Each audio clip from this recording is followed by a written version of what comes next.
Assalamualaikum warahmatullahi wabarakatuh. Salam sejahtera untuk kita semua dan juga salam kebajikan. Oke, sudah terbaca ya? Baik. Ya. Mungkin sebelumnya saya ingin menjelaskan dulu mengapa saya tiba-tiba menjadi masuk ke UNA gitu ya. Jadi adalah teman sekantor saya ya di ITB itu kan selain ngajar saya ada juga yang harus disetrap ngantor begitu ya. Jadi punya jabatan struktural. Nah, itu teman-teman sebelah saya itu adalah orang geodesi begitu ya. Jadi kemudian dia punya proyeknya adalah mendigitalkan peta Bandung. Kemudian dia mengatakan segala macam.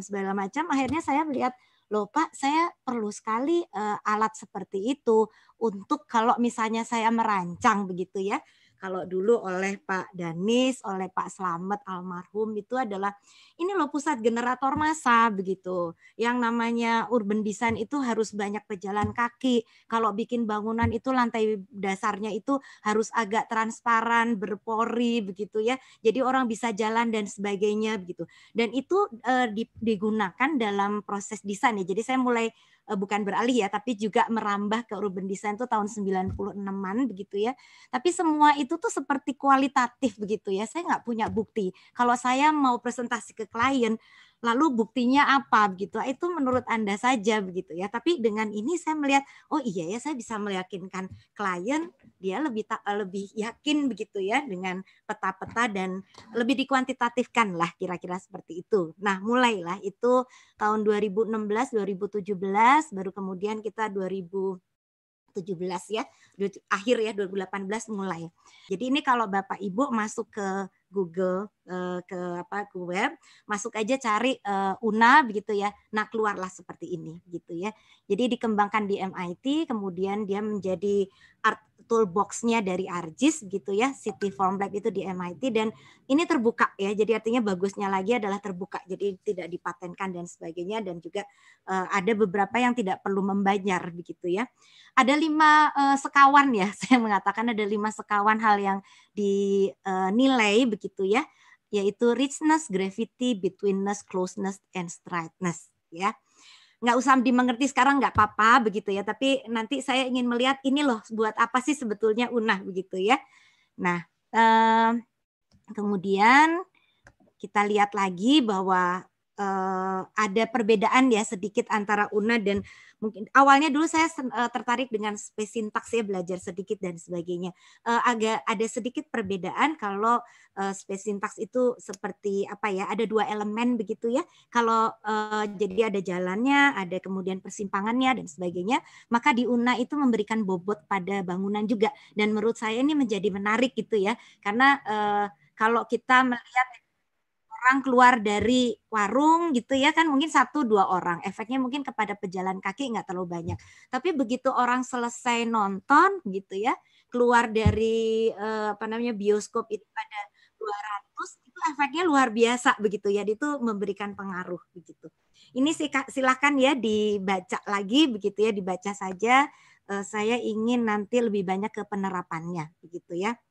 Jadi sebetulnya di sini adalah yang menggunakan bisa urban designer, arsitek, planner, geografer, spatial analisis begitu ya. Dan ini nanti bisa dikaitkan kepada sosial ekonomi ya. Jadi awalnya terus terang saya dengan Pak Doni waktu itu ingin, karena sebetulnya kalau Pak Doni tadi kan jelas ya alur payung penelitiannya itu pada built environment begitu ya. Nah, kalau saya sebetulnya juga heritage begitu ya. Jadi saya melihat di bangunan kawasan kota dengan heritage kalau pakai UNA seperti apa. Dan kebetulan sebelahnya adalah kampung. Dan ternyata menarik sekali antara membandingkan 2 hal tersebut begitu ya. Ternyata dalam teori-teori barat bahwa urban design dalam teori urban design ya, bahwa aksesibilitas harus lebih nyaman, lebih transparan dan sebagainya. Ternyata di kampung itu lebih bagus nilainya dengan UNA dibanding dengan rumah yang tertata dengan baik begitu ya. Oke, ini saya nanti ini ya, jadi richness, keterjangkauan ya. Ini sedikit ya definisi-definisinya begitu ya. Jadi nilai yang diberikan oleh suatu bangunan dari bangunan sekitarnya begitu ya jangkauan tertentu. Jadi keterjangkauannya seperti apa. Gravity index begitu ya.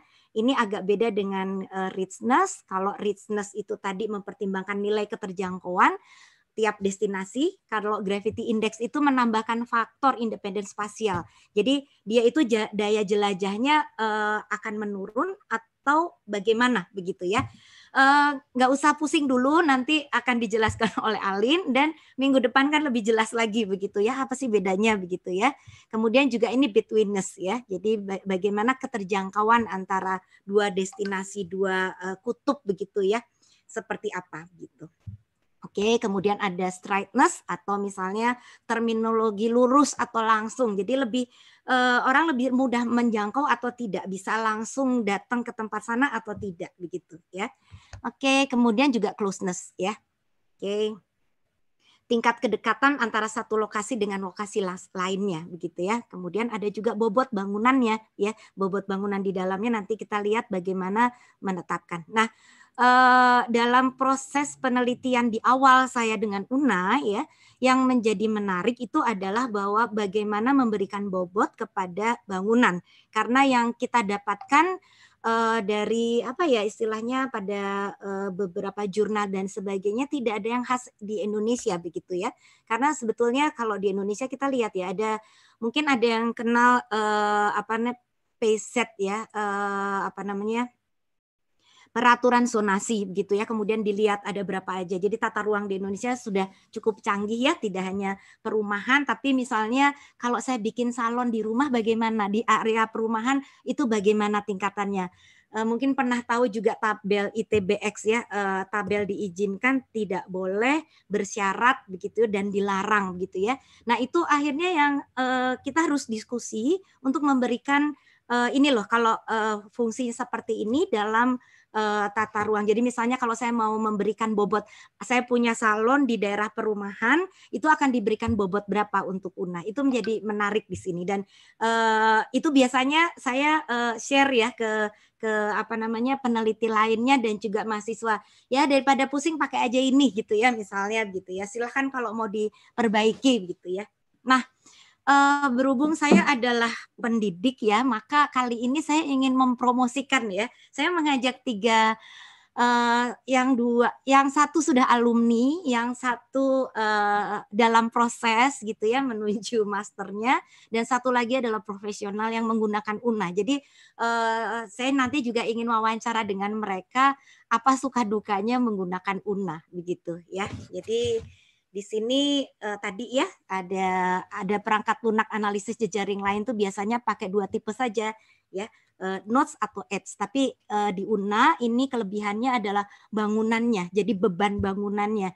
Jadi kalau dalam tabel ITBX dalam PZ ya, dalam peraturan zonasi itu kan ada bangunan yang tidak boleh, ada yang diperbolehkan bersyarat, bukanya yang lain, itu unsur itu bisa dimasukkan. Jadi membuat seperti real begitu ya. Jadi artinya kalau di jalan itu ada warung tadi ya, salon, tapi juga ada bioskop, ya tentu efeknya berbeda ya. Lebih bioskop lebih apa ya, lebih banyak menumpahkan orang gitu ya ke pedestrian yang ada, pastinya akan memberikan pengaruh juga begitu ya. Nah, ini saya ambil dari Rianti. Rianti kan ada di sini ya, Rianti ya. Ya. Oke, ini nah ini kelebihan Una adalah dapat dijadikan evaluasi hasil perancangan yang dibuat ya. Jadi lebih kualitatif begitu ya. Kemudian kekurangannya ya ini istilahnya Rianti adalah big data ya. Saya mungkin mau tanya nih, Rianti, pada saat Anda mendapatkan data peta Bandung begitu ya, berapa lama Anda membuat harus mendigitize lagi begitu?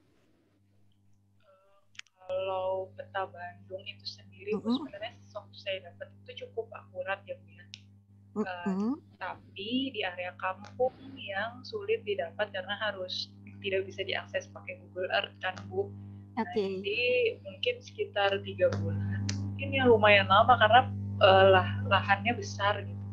Betul, betul. Dan Una juga menjadi menarik ya. Jadi artinya kalau nanti kita lihat ya ada apa namanya, ada ceritanya begitu ya. Jadi kalau Una itu kalau misalnya kita mau meneliti kira-kira apa 1 hektar gitu ya, maka yang harus di digitize itu lebih dari 1 hektar gitu ya. Jadi memang time consuming begitu. Dan juga paling bagus kalau kita punya base data di kota yang datanya sudah digital petanya begitu ya. Oke, makanya waktu itu ya udah pilih Bandung ya, karena dipromosikan oleh teman sekantor saya itu paling canggih se-Indonesia itu peta Bandung dan sebagainya. Ya, jadi 2017-2018 kami bersama Pak Doni membuat ini ya apa namanya walkability ya di kawasan heritage sebetulnya ya, ini Dago, Imam Bonjol dan sebagainya. Tapi kita karena penasaran ya, kita ingin memasukkan, ya deh masukin aja deh kampungnya begitu ya, karena kalau kita mau meneliti daerah yang radius kecil maka kita harus memasukkan data sebesar ini begitu ya. Ini di sini salah satu keluarannya adalah bobot nilai dampak kegiatan tadi ya yang dimasukkan kepada fungsinya tadi. Nah, kemudian yang sangat-sangat apa ya sering sekali itu adalah SafeSuk ya. Dia jurnalnya sudah banyak, dan kalau kita masuk ke UNA itu sudah apa namanya cukup banyak lah ya. Dia sampai meneliti untuk Surabaya ya. Nah, ini kemudian tesisnya Alin ya. Alin tahun 2019 itu apa namanya membuat sama ya ArcMap 10.3 versinya ya. Kemudian UNA-nya dari analisis toolbox yang sama gitu ya untuk walkability daerah Tanah Abang ya. Oke. Baik. Nah, saya mencoba untuk memasukkan UNA tuh sebetulnya bisa membantu kita di mana sih sebagai urban designer begitu ya.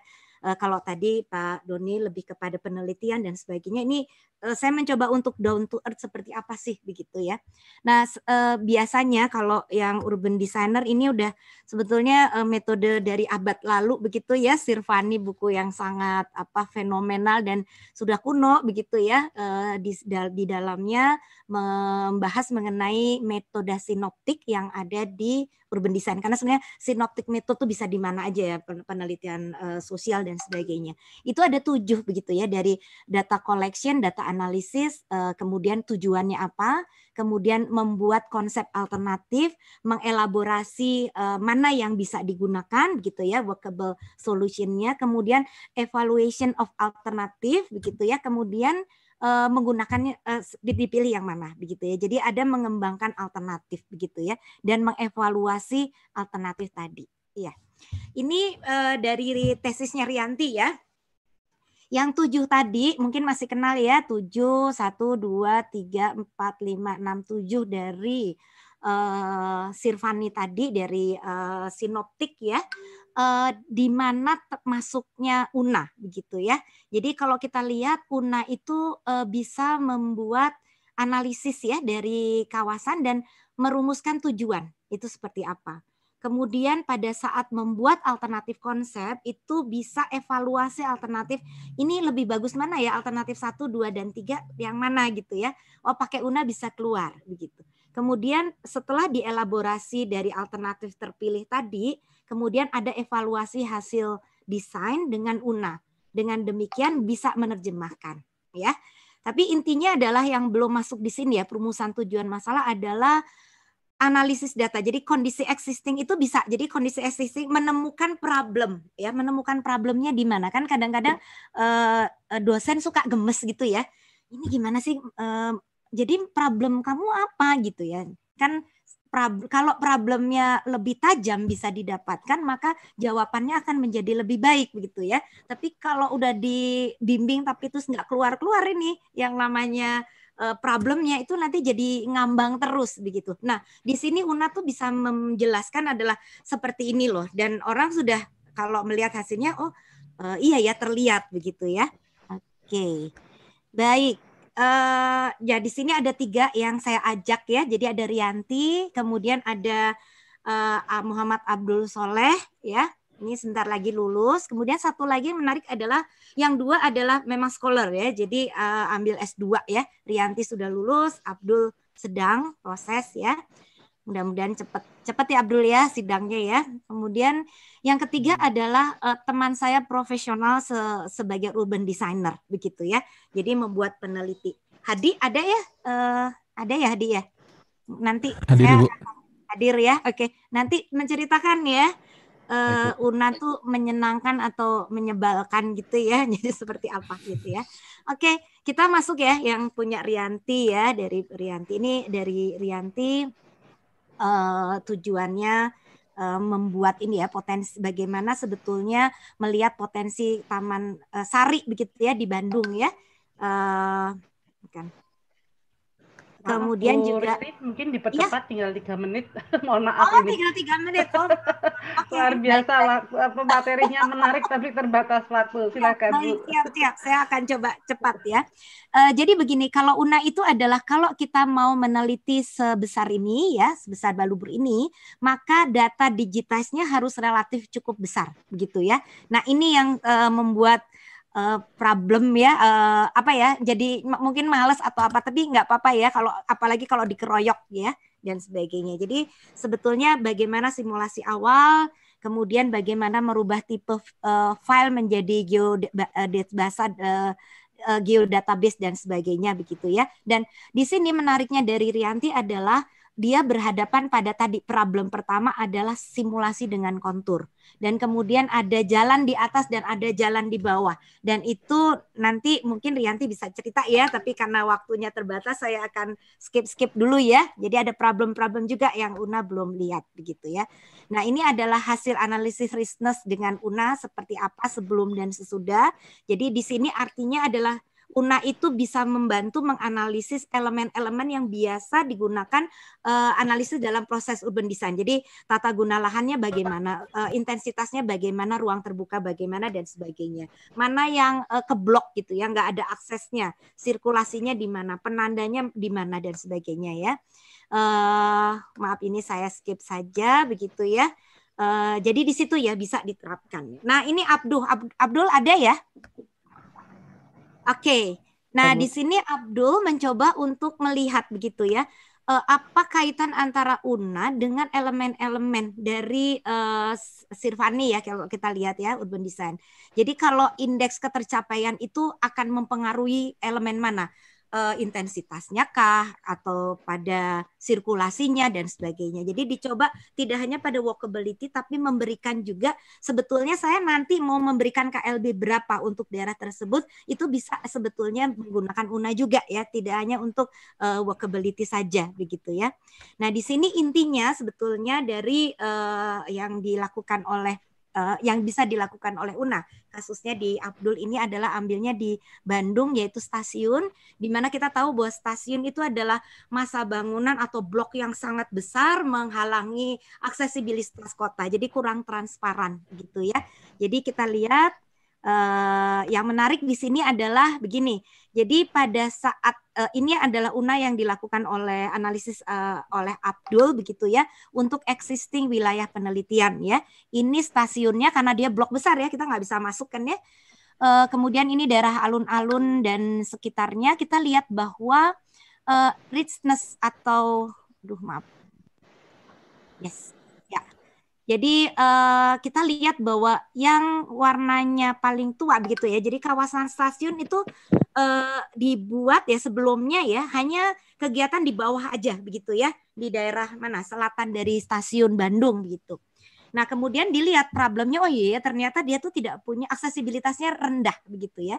Nah kemudian Abdul mendesain bagaimana stasiun Bandung itu kemudian dibuat jadi problemnya adalah aksesibilitas antara utara selatan stasiun itu terblok begitu ya. Kemudian ini dicoba dibuat begitu. Jadi kita tahu artinya dengan UNA kita tahu ada problem apa. Kemudian dalam desain itu Abdul memberikan solusi yaitu ada aksesibilitas pejalan kaki ya dalam desain di blok dalam stasiunnya. Kemudian di running lagi dengan UNA ya. Jadi kita lihat adalah dulu ya yang boleh dikatakan richness-nya itu hanya di bawah saja, tapi dia bisa sampai atas sekarang. Jadi nyambung. Artinya kalau ekonomi begitu ya, ini bisa dikatakan adalah harga sewa ruang-ruang yang ada atau bangunan yang ada di selatan karena aksesibilitasnya tinggi itu sampai ke utara. Itu kalau nantinya ke terapan ya dalam properti seperti itu begitu. Oke. Kemudian juga ini straightness ya, kita lihat juga dari ya kita lihat ya dari tadinya pada berkonsentrasi di selatan, tapi dia juga bisa ke atas, ya. Oke, ini yang menarik dari Diah dan Hadi, ya. Mencoba untuk tidak hanya melakukan analisis UNA, tetapi juga overlay, ya, weighted overlay lainnya.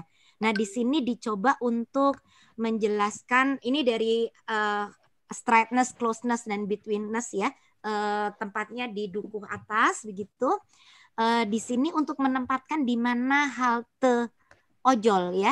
Oke, jadi determining the, bentar saya geser ya, saya tidak bisa baca. Suitable places for online-based public transportation shelter by urban network analysis, ya. Jadi bisa digunakan kalau waktu itu lagi ojol tuh lagi luar biasa gitu, ya. Di mana sih tempatnya? Nah, kemudian tidak hanya pakai UNA tapi pakai yang lain gitu, ya. Analisis tambahan di overlay. Akhirnya ya keluar titik mana. Jadi titik ada skor mana yang paling baik menempatkan begitu, ya. Mana yang priority dan sebagainya, mana yang paling baik begitu, ya. Priority adalah nilainya yang paling tinggi begitu, ya. Di mana ditempatkannya. Jadi multi kriteria dengan weighted overlay tadi, ya. Mungkin itu saja dari saya.